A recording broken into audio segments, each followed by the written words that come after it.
Explosões voltaram a sacudir a Ucrânia. O céu noturno foi iluminado por mísseis cortando o horizonte, enquanto sirenes de alerta ecoavam nas principais cidades.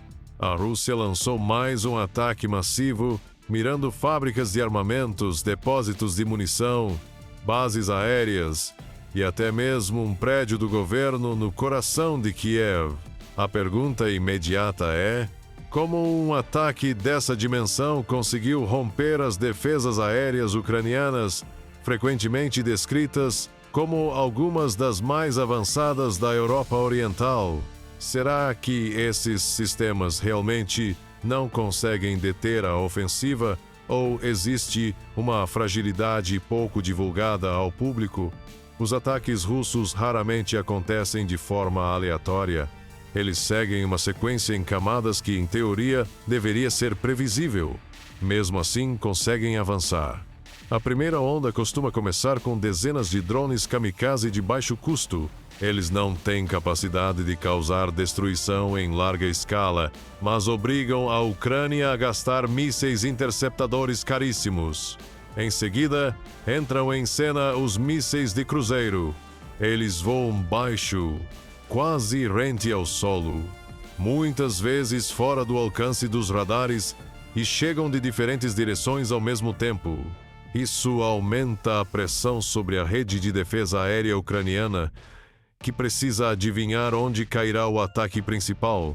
E, finalmente, quando o sistema já está sobrecarregado, vêm os mísseis balísticos Iskander e os hipersônicos Kinzhal. Viajando a velocidades que vão de Mach 7 a Mach 10, eles são praticamente impossíveis de interceptar. Mesmo quando são detectados, o tempo de reação é mínimo. O padrão é evidente e, ainda assim, a Ucrânia continua tendo dificuldades. Por quê? Faltam interceptadores? Os radares estão saturados? Ou simplesmente é impossível resistir a uma pressão dessa intensidade, noite após noite? A Ucrânia possui sistemas avançados, Patriot, NASAMS, IRIS-T e SAM-P, todos altamente respeitados no mundo inteiro. Mas sua quantidade é limitada e, em um país do tamanho da Ucrânia, com mais de 600 mil quilômetros quadrados, não há como proteger tudo. A prioridade sempre recai sobre Kiev, Lviv, Dnipro ou Kharkiv. Mas e as fábricas de munição localizadas no interior do país?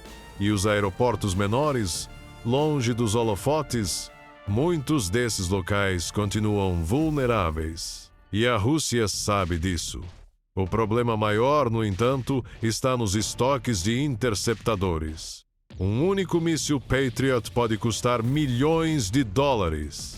Já a Rússia consegue lançar drones que saem por apenas algumas dezenas de milhares. Faz sentido usar uma bala de ouro contra algo tão barato quanto um pipa de papel?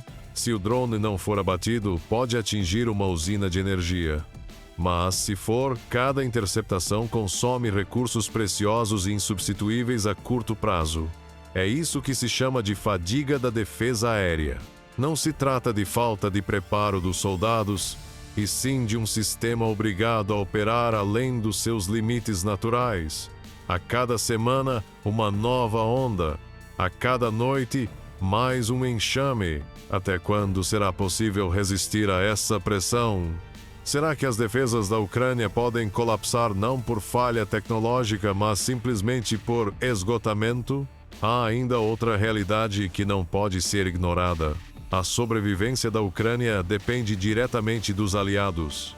Quase todos os interceptadores, baterias antiaéreas e armamentos estratégicos vêm da OTAN e dos Estados Unidos da América. Sem esse apoio, o espaço aéreo ucraniano estaria muito mais exposto. Mas esse suporte começa a perder força. Em Washington, os debates políticos se intensificam. Há quem defenda que bilhões de dólares deveriam ser gastos em prioridades internas. Na União Europeia, a fadiga também se espalha. Os estoques diminuem e o peso econômico se torna cada vez mais difícil de sustentar. E se os envios forem interrompidos? A Ucrânia tem um plano para produzir seus próprios sistemas avançados? Até agora, não existe uma resposta clara. Programas como o míssil Sapsan até existiram no papel, mas nenhum chegou à produção em escala. Isso levanta uma reflexão incômoda. O futuro da Ucrânia está realmente em suas próprias mãos ou depende inteiramente de seus aliados? Enquanto isso, a Rússia segue disparando mísseis balísticos Iskander-M sem dar sinais de que seus estoques estejam se esgotando, segundo relatos. Suas fábricas trabalham dia e noite, com a produção aumentando de 2 a 3 vezes desde o início da guerra. Essa é a vantagem estratégica de Moscou. A capacidade de lançar dezenas de mísseis por mês, sem o risco de ficar sem munição. E não se trata apenas dos Iskanders. A Rússia ainda mantém estoques de mísseis de cruzeiro Kaliber, Kachento e e, claro, os hipersônicos Kinzhal. Isso não seria a prova de que o Kremlin está preparado para uma guerra longa? Enquanto a Ucrânia aguarda novos envios de armamentos, Moscou exibe a força de sua própria indústria.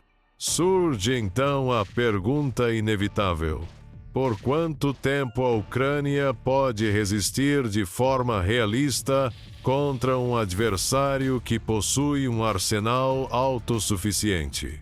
O conflito já não parece apenas uma batalha de exércitos, mas uma batalha de indústrias. A Rússia demonstra que pode manter a pressão indefinidamente. A Ucrânia só consegue resistir enquanto seus aliados continuam pagando a conta. Eis o dilema.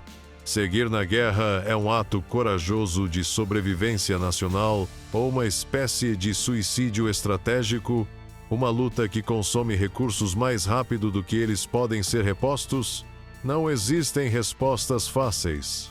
Mas a cada novo Iskander lançado, a cada drone que fura a defesa aérea e a cada pedido de ajuda enviado ao Ocidente, a questão se torna mais urgente. Estamos diante de uma defesa heróica da soberania ou de uma resistência que se torna cada vez mais desesperada, mês após mês, sem um fim claro à vista?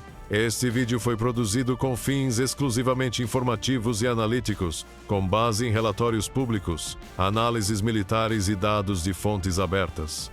O objetivo não é glorificar ou promover qualquer lado no conflito, mas oferecer contexto e compreensão ao público. Todas as imagens são ilustrativas e algumas podem ter sido geradas para fins de representação.